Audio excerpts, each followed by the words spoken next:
A call is made for proper regulations to be implemented when issuing gun license. The mental health of the applicant must also be looked at. And the Running Rebels withdraws from the 2024 season of the Belize Elite Basketball League. These are some of the stories we have for you tonight in our newscast for Thursday, March 14th, 2024.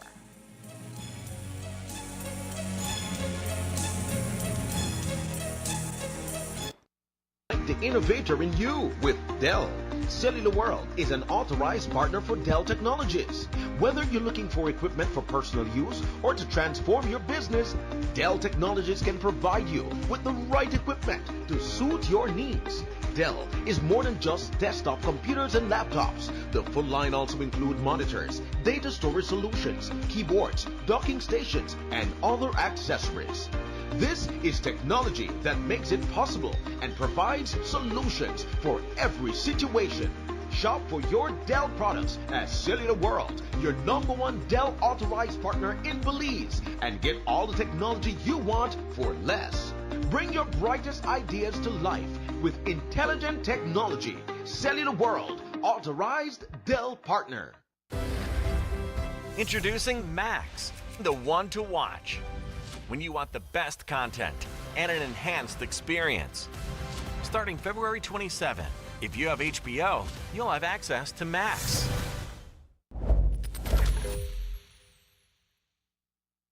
Yes, I give her 50 times ending, now me have to pay. Where you going, bruh? The who they stress you out again, Namule? Boy, I don't believe at the fool again. Again? But I mess up this time for real, for real. You really want to know? Yes. I want here. Can't make it a big deal. We Sean, know what that. I know how you going now. Oh, man. You really want to know? Ah, yeah? Take my plan, and I give her. I take my plan, and put it in a name. Wait, so tell me something. You still pay for this plan? Yeah. But hear this. This plan, I can't left this plan. Smart Belize. This plan, I can't left this plan, yeah. This plan, I can't left this plan. Postpaid plan. This plan, I can't left this plan. Smart Belize, it's unlimited data. Smart choice plan can light up your day. Postpaid with eSIM, make everything better. Just visit Smart showrooms today. Boom! I can't left this plan. I can't left this plan. Can't left this plan. I can't left this plan. Affordable for everyone. I can't left this plan. The postpaid plan, cause the data really strong. One caller. You know why? Listen, hey, for the best post and prepaid. You know that smart touch, man. My bad. She could left me for another man. The truth, once I have my plan. Once I have my Smart Plus plan. And no worry, cause the data strong. I know when the bleed, cause that's all I need. And you could tell me where you are. But I know I left this plan. Smart have the best services. We post your plan have everything. So you could talk and text unlimited. Come set up your group. We got share plan 1 and 2. Up to 10 friends can connect anywhere. Boom! I can't left this plan. I can't left this plan. The postpaid plan, cause the data really strong. Don't dig it down, don't dig it down, don't dig it down, don't dig it down, don't dig it down, don't dig it down, don't dig it down, don't dig it down, don't dig it down, don't dig it down, don't dig it down, don't dig it. Smart, bringing people together.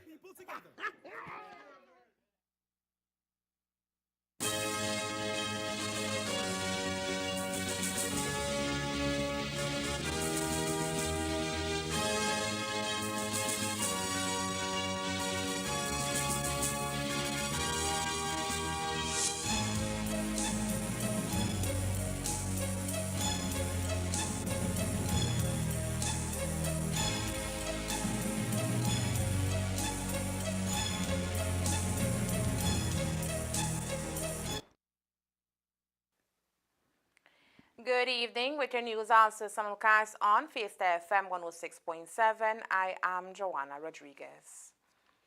Today, the case of deceased Corporal Anibal Mana returned to court in Belize City. Mana died 4 years ago after he was involved in a road traffic accident. He was riding on a motorcycle when he slammed into a pickup truck driven at the time by Santiago Victorin, now 60 years old.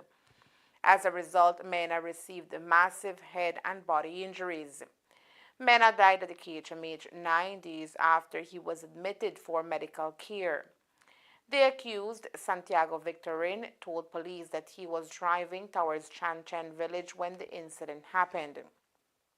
According to Victorin, he heard a loud bang and he came out of his vehicle, and that is when he saw Mena lying on the road bleeding. Today we spoke to the wife of the deceased after the case concluded in Belize City when Victorin pled guilty and was fined $4,000. Pues el juez le dijo que la corte había tomado una decisión de que si él si él acepta que está guilty, solo va a ser un año, bueno, se acepta así un año en prisión y creo que $4,000 de su multa que va a pagar. Y le van a regresar su licencia para manejar y todo eso. Y entonces le dieron hasta las 10:30, salió un momento con su abogado y regresó a las 10:30 y el abogado presentó y dijo que sí aceptó y entonces quedó así, que la muerte de mi esposo solo, él va a pagar ese $4,000 y no va a ir a la cárcel. ¿Cómo se siente usted del resultado? Pues yo no estoy conforme, porque no es justo, porque un año o $4,000 no le paga la vida de mi esposo y el año que nos pisa a nosotros. ¿Y ahora cómo piensa seguir con su vida? Pues, seguir adelante con mis hijos con la ayuda de Dios y como, bueno, pues ya no voy a tener nada de ayuda de parte de él porque como me dijeron que como yo conseguí del aseguro de mi esposo, pues yo ya conseguí así ayuda de parte del que viene de aseguro. Okay. ¿Algo más que quiera compartir con nosotros del caso? Solo es que no es justo que una muerte que quede solo así, porque no es un perro que chocaron, es una persona, es un papá, es una persona que trae el pan de cada día, que trae el dinero. Y yo tengo que seguir adelante con mis hijos. Todavía tengo 2 estudiantes que se van a ir a 4ª forma y mi hijo más pequeño que va a entrar a 1ª forma. Y la vida es duro. Y menos... Victorin must pay the court in full on Monday, March 18, 2024. This past Saturday, March 9, 2024, Elmer K was shot at by customs officers in the Corozal district around 5:30 a.m. Tonight, he is still receiving medical care in Mexico. The circumstances surrounding the incident are still being investigated at this time. However, an urgent surgery is needed for the bullet to be extracted from the back of K's head. The family, however, cannot produce the monies needed and are seeking the public's assistance. Ese sábado van a llevar otro dinero para que se haga la operación. Ah, sí. En Chetumal. En Chetumal, sí. Lo van a llevar a Playa del Carmen. ¿A Playa del Carmen? Ajá. ¿Cuánto más se necesita? Pues les dijeron que junten ahorita sus 17,000, eso solo es para la operación. Aparte tiene el hospital, es donde van a quedar y todo, esa es solo su operación. ¿Y qué pasa con el Facebook post donde decían que había fallecido? Eso es alguien, no sé quién está jugando ese chiste, y mientras un familiar mío ya le subió su presión y todo al ver que me entra el mensaje que como él falleció. ¿Algo más que quiera decir sobre el estado de Mr. Kemé? Que él está crítico y pidiendo la ayuda siempre de la gente, que con $1, un sigo, un shilling cuenta para mucho porque necesitamos un tercer 17,000, aparte para sus medicaciones, hospitales, solo es para la cirugía 17,000. Y el sábado estamos teniendo una venta de pollo brujo acá con sus papás de mi prima y su familia de Elmer en Chanchen estaba haciendo un barbecue también y mi hijo con los de Dynamics van a hacer un baile allá en Chanchen para recaudar fondos para Elmer K en Dynamics of Bliss. El 23 de ese mes van a hacer un baile allá en Chanchen y pidiendo a la gente que apoyen. Todo es para Elmer K. The past few days have been marred with tragedy here in the Jewel. First, with the murder-suicide involving Belize City Administrator Stephanie Lindo, who was shot and killed by her husband, who then turned the gun on himself on Saturday morning. As the country grappled with that tragic loss, the capital city of Belmopan was rocked on Tuesday afternoon when a family, including 3 children, were attacked by a gun-wielding man. The attack occurred in broad daylight at the center of the city at the market square, with several other residents also present in the area. That attack resulted in the death of 54-year-old Laura Fiorito and an 8-year-old child who was under her care. One day after the incident, police today officially arrested and charged 59-year-old Robert Joseph with 2 counts of murder and 3 counts of attempted murder in connection with Tuesday's shooting. These shocking incidents have brought the problem that the licensing of guns lack of proper regulations in Belize. Following the particularly deadly week in our country, the Mental Health Association has taken a stance and spoken out about the issue of gun violence and some of the things that need to be done in Belize to help prevent these types of incidents.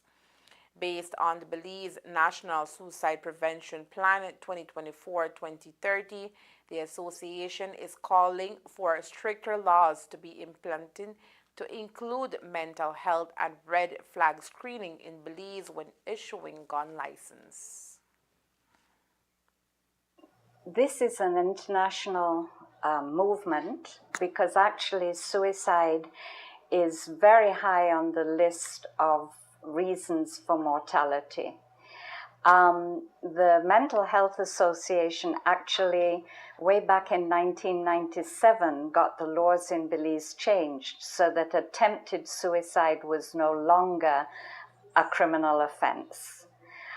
So we've had a long history of working to prevent suicide and to support survivors and bereaved families.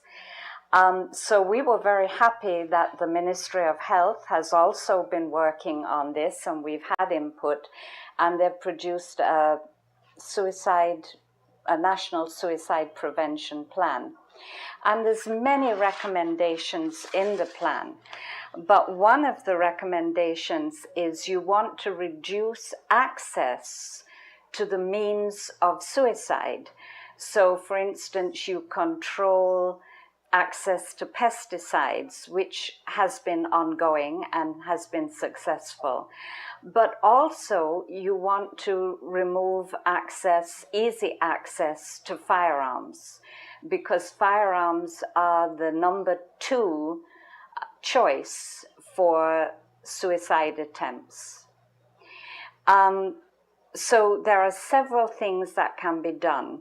One of the things that is in the policy, which we would like to support, is draft legislation or policies that make a mental health evaluation part of the process for obtaining a gun license or renewing a license.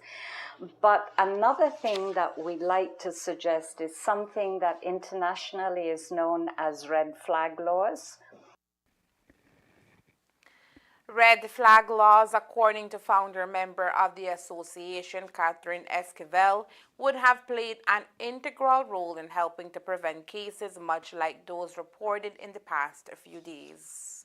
In the same way, if you know that someone has severe mental health issues. Now, recently there was a case where a man in Belmopan thought that a family was trying to poison him.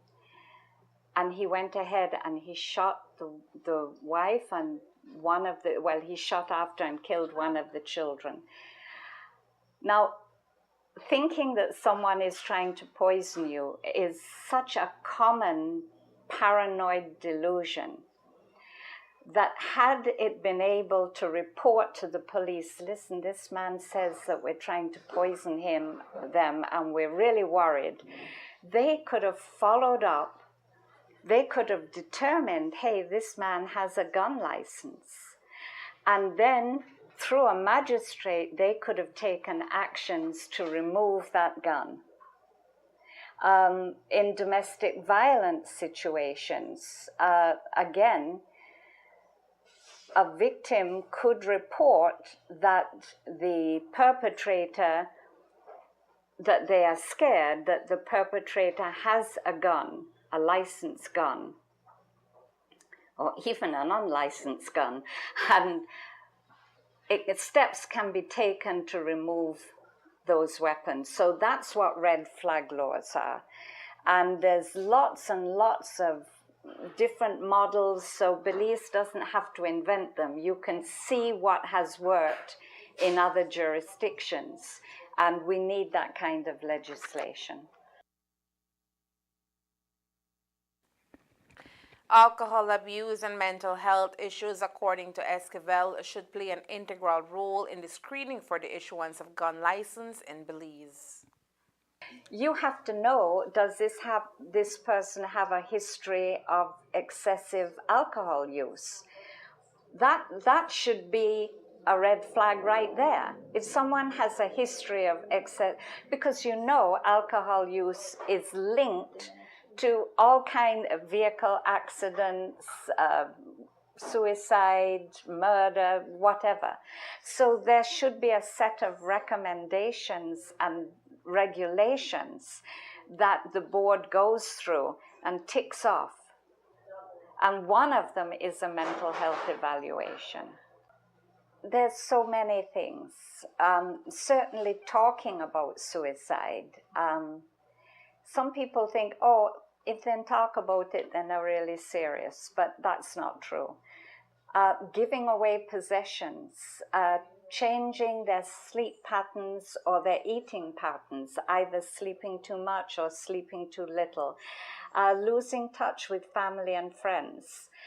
But you know, there are professionals that if you think there's an issue, there's a psychiatric nurse practitioner in every district at the district hospitals. There are private practitioners. So if you're not sure, you can go and you can go confidentially and talk to a professional and say, you know, I'm worried about this, this, and this. Do you think there's something we can do? What about...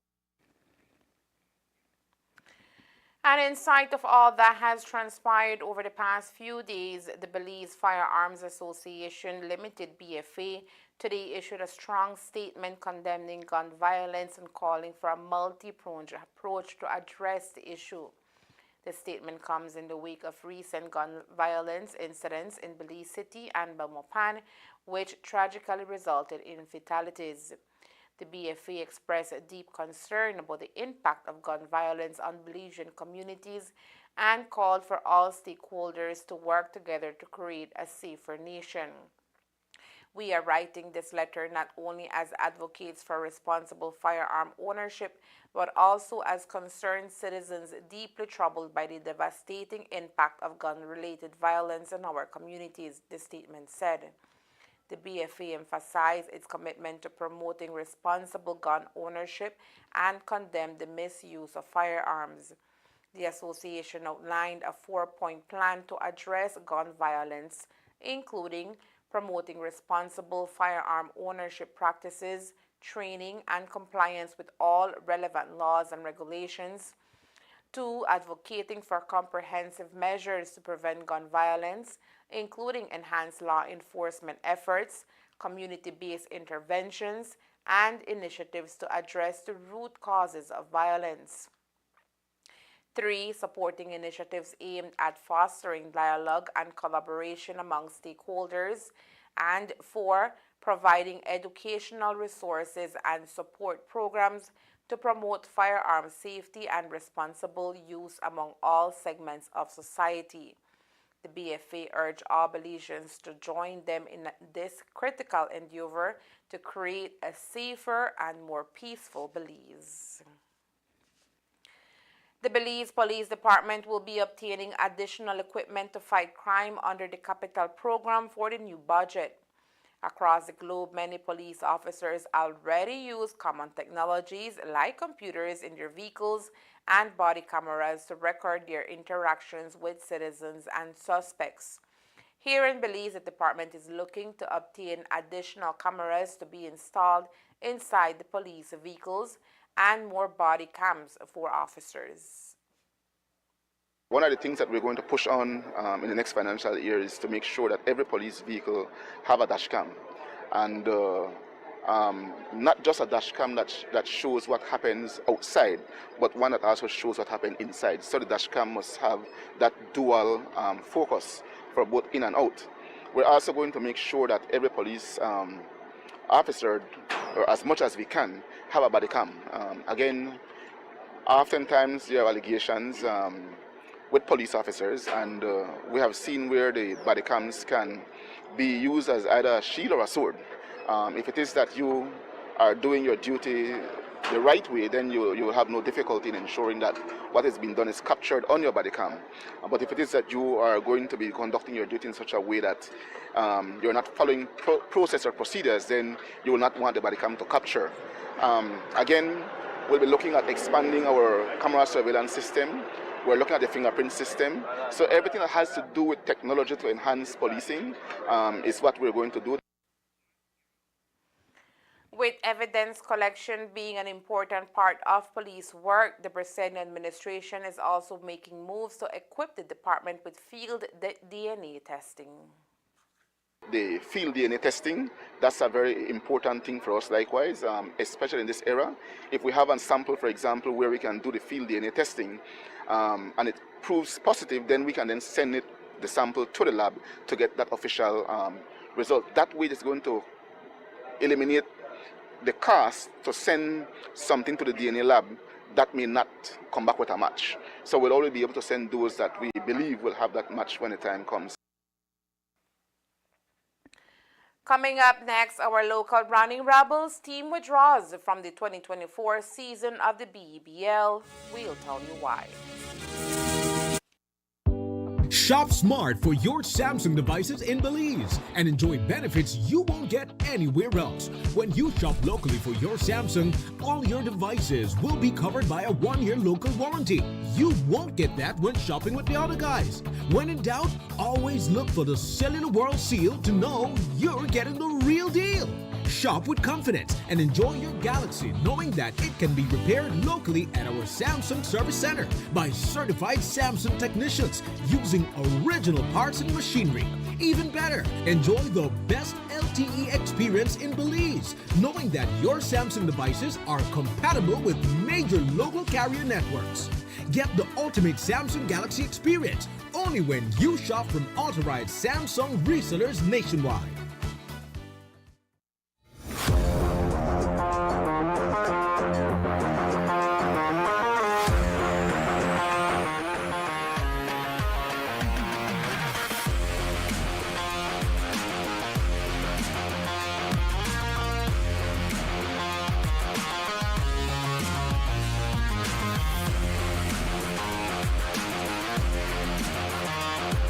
Ladies and gentlemen, my name is Anthony Smith, and I'm here to introduce OneLink Mobile. OneLink Mobile is not just an app, it's a future way of payments in Belize. It's easy, it's fast, you can download it right now. Guys, if you don't believe me, let me pass you on to the lovely Miss Gomez, who can tell you a little bit more about the app.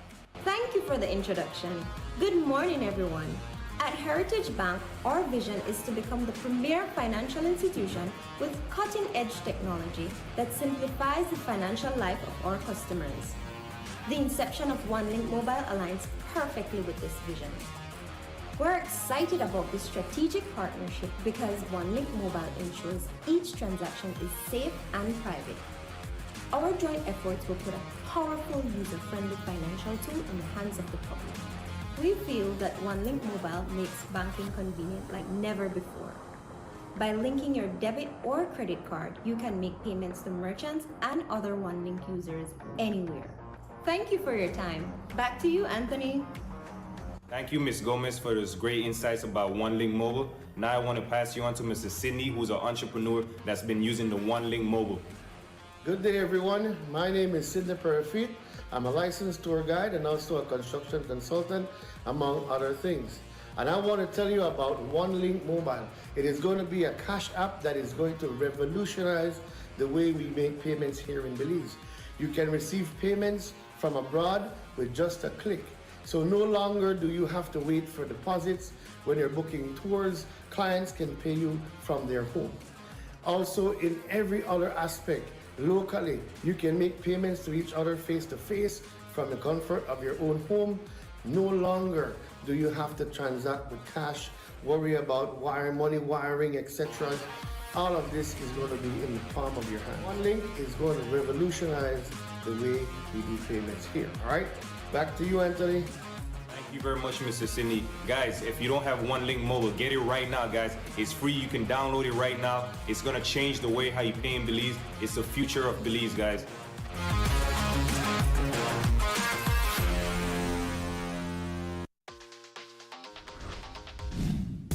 I'm connected.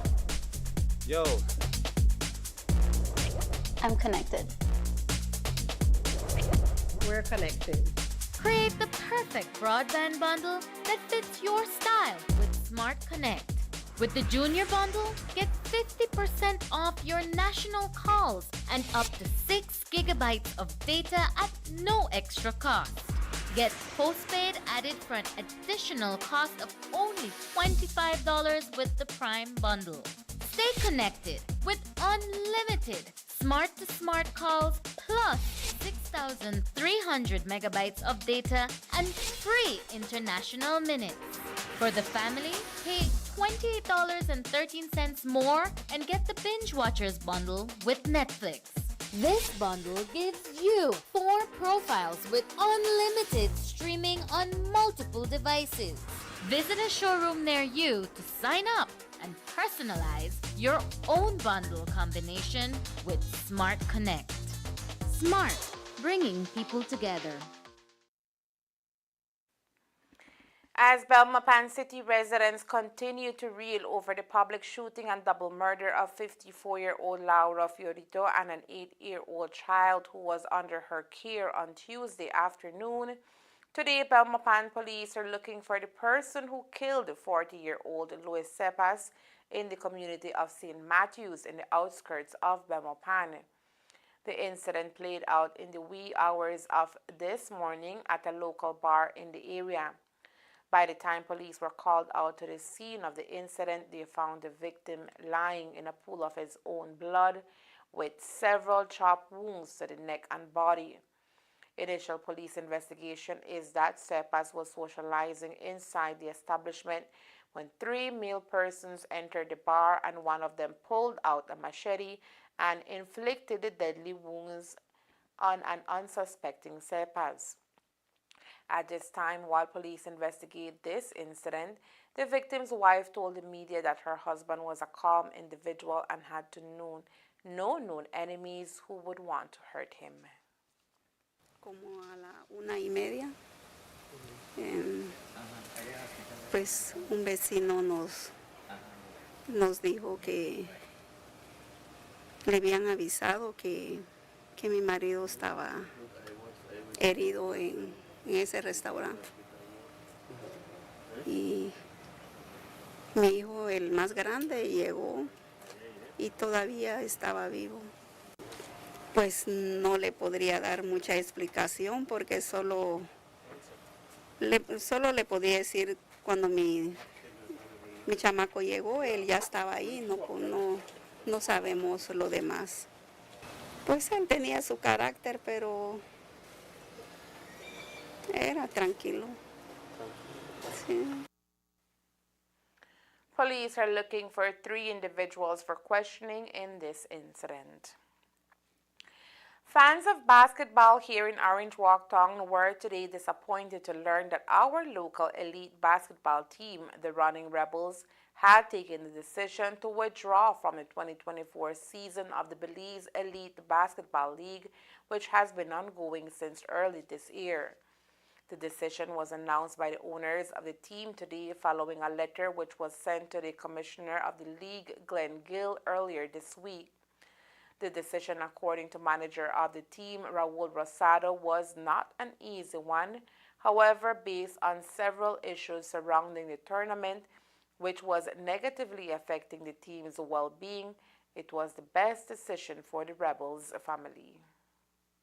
The reason for that is quite simple, that it's become very difficult to operate and compete under the present structure and direction or leadership that the league is going. We felt that we cannot subject ourselves to much unfairness in the situations leading up to this decision, and we felt that it is right for us to just make a stand and not be a part of it. Yes, I think we exhausted all the avenues that we could. There was many discussion with the league in terms of what best route we could take. This had stemmed from a player that we tried to acquire, which we consulted with the commissioner. He was very well communicated and informed, and it was grossly mishandled, resulted in the player being suspended for a year for having 2 contracts. It was labeled as, and we on our end, then we were unable to fill our second foreigner spot, which if you look into this league, you'll see that it's disenfranchising us from being competitive and being viable in this league. Like I said, we tried to exhaust all our avenues, and ultimately we tried to appeal, which was denied as well. But notwithstanding that, we tried to continue, and it just hasn't gone anywhere. And we feel that the position has been unfair, and like I said, disenfranchised the Rebels, and unfortunately also affects the player, no? While it is regrettable to have the Rebels team out of the 2024 season, Rosado says they hope that changes can be made at the management level of the league, which would foster a better environment for all teams and the players who participate in the tournament. We believe that it's just measures that need to safeguard the sustainability of the league and have fair play. I think we need an executive body that can be very open and serve in the best interest of the league and all the teams. And I think if measures are taken in that direction, I'm sure we could consider. But until then, we are certainly not going to be a part of this 2024 season. As for the Rebels franchise, Rosado says Orange Wakeños can expect it to remain active in the works that they do to promote basketball in the community. Right. So as it comes to our position, like I say, it's more of the grounds of what has transpired, and not of, we were in a position that we were still good in the standings and possibly even make playoffs, but that's not the point about this. Mm-hmm. So we just had to make a decision of what we wanted to be subject to. But definitely, like I said, it's unfortunate, it's regrettable, and we just want to thank, from the bottom of our hearts, we want to thank all of our fans that have been supporting us for so much time. Our sponsors certainly play a big role in what this organization brings to the community, and also our players, because at the end of the season, then they also been affected. And like I said, it's a regrettable scenario. But the Rebels organization, I can say that it won't end here. You know that the Rebels organization is something much more bigger than just elite basketball.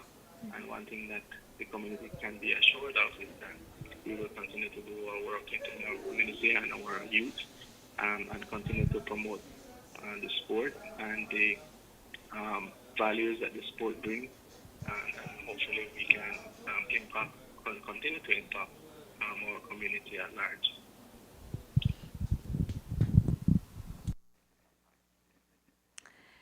On March 8, attorney O.J. Elrington was charged for rape after the Belize Police Department received a directive from the Director of Public Prosecutions, Sherilyn Vidal. Elrington was charged in connection with a complaint made on January 11 by 2 women. Resolute to proving his innocence, Elrington is being represented by 4 lawyers, including his father.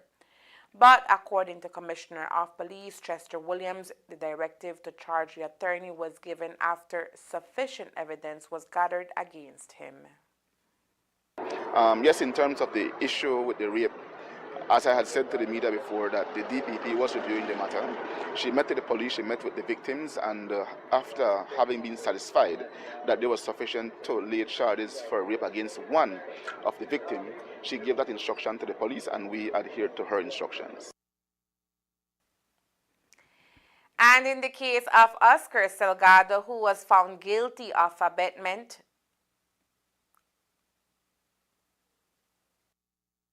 as police officers, we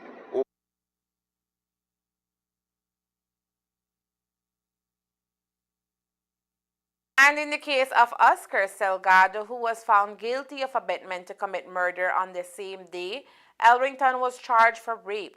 The case was compromised after compact discs containing alleged recordings made by the man Salgado, hired to kill Marilyn Barnes, went missing.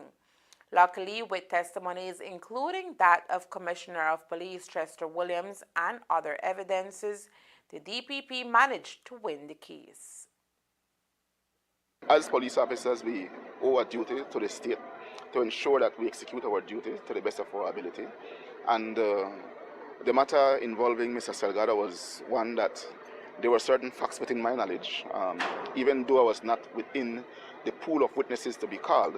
But the minute the main witness decided to not show up because he felt fearful, then the DPP had to invoke the witness in fear provision. Then my presence became necessary.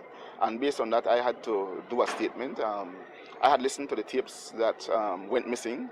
I knew what some of the contents were, and I just reduced those to a statement, and then I was called to the court to testify, and I told the court the truth, what I knew of what transpired and what were the facts within my knowledge as it relates to the tapes that went missing. Elrington will be back in court in May, while Salgado will receive sentencing next month. The March 6 municipal elections have come and gone, and while the People's United Party is still swearing in its candidates in 8 of the 9 municipalities they won, the Commissioner of Police, Chester Williams, has publicly commended his police officers countrywide for their dedication and commitment during the elections. As you would know that we live in a free and democratic country, and as such, our election must be free, fair, and those persons who go to cast their vote must do so in a safe environment. And so we, the police, provide that environment for them. Yes, there were a few incidents, minor incidents, I must say, in some areas. But again, the police were quick to be on the ball and were able to defuse those incidents before they escalated to a point where persons would have been severely injured or whatever. So again, kudos to the officers who went out and did their utmost best to make sure that the election process went through without any incident. Every year, March is set aside to celebrate women. In Belize, an entire art exhibition is being planned out, the second post the COVID-19 pandemic. Today, the media was invited to take a sneak peek of some of the pieces that will be featured tomorrow at the official launch belonging to some 30 women who submitted their work. Kim Vasquez, Director of Institute of Culture and Art, elaborated more on the highly anticipated event.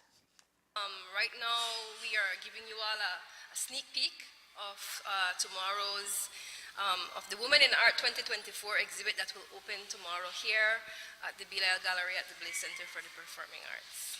What does this year's exhibition look like? Well, we have well over 30 women artists from across the country showcasing art in different types of art. We have handicraft, we have some new types of, for example, I saw one of the ostrich feathers and the ostrich eggs being converted into art by Nancy Marin in the showcase out there. We have photography, we have painting, we have sculpting, fashion design. It really is a mix. And we also had a series of youth workshops happening across the country, and we have, I think, over 50 submissions as well. That will be a special section of the exhibit as well this year. So it's no coincidence that this is happening in the middle of International Women's Month, right? Definitely not. We are a proud member of the Women's Month Planning Committee. And this is something that we have been doing annually for a number of years. COVID had brought a pause to women in art, and we have gradually been rebuilding and bringing it back. And we are really seeing where every year we are seeing younger artists come in to participate. More women are participating from across the country, and the call is open. We send out the call from the last week of January, and anyone can participate. And that's the beauty of Women in Art, is that it's meant to be an inclusive exhibit where both professional and women who have been doing art for a number of years showcase their art beside somebody that is very young and may never have participated in an exhibit before. But it's about sisterhood. This year we're focusing a lot on mentorship. And we call this a movement. We call this the Women in Art movement. Many artistic souls may be introverted. A word to those who may be super talented but are super shy to have their work be shown? Again, this is meant to be an inclusive, supportive space. You get to participate in a sisterhood environment. You get to be among other artists that think like you.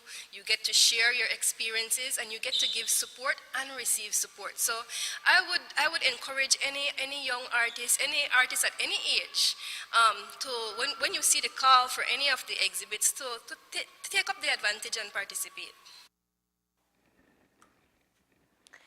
And that's the news. We invite you to join us for another newscast on Friday, March 15th here on CTV3 and Fiesta FM 106.7.